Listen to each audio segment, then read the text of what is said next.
Think about how you get around. A city has many modes of transportation. Cars, buses, trains, ferries, thousands of moving parts in a delicate system that lies at the heart of a city's efficiency and health. It's a system that touches every other system, and it needs to keep moving. Everyone is trying to get to work, make a delivery, find a parking space, which means more pollution, more wasted time, more gas. You think traffic is bad now? What happens when we add more and more people to an already choked system?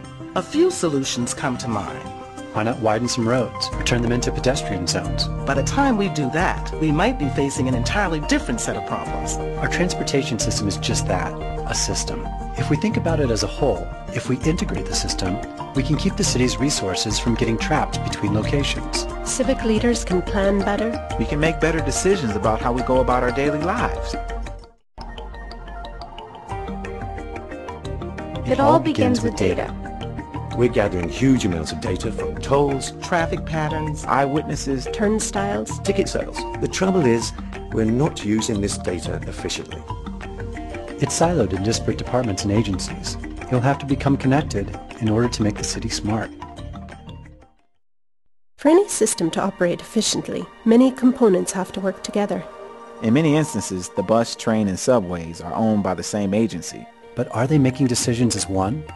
Say a train is 5 minutes late arriving at the station. If the buses can't take that into account, you get stranded. Stressed commuters. But don't blame the bus driver. They didn't have the information they needed to serve their passengers. It's not realistic to assume everything will always happen according to a schedule. Which is why the system needs to react in real time.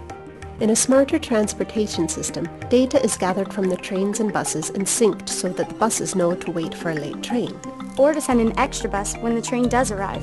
People get to work on time. The whole system works better. Now imagine the synchronicity working across all modes of transportation. It's already happening in Singapore. Information helps commuters make better decisions too.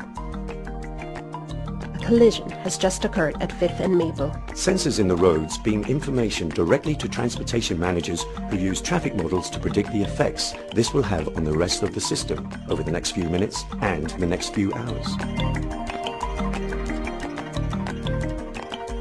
Traffic alerts can be sent directly to commuters who can then make better decisions about how to get to where they need to be. Some change the route. Some leave later. Some decide to work from home. Others use their multimodal fare cards, like the ones used in Singapore. One ticket for the train, bus, toll booth, and ferry encourages commuters to choose the best option based on real-time information. The time to make our transportation systems work together is now. The good news is, it's already starting to happen.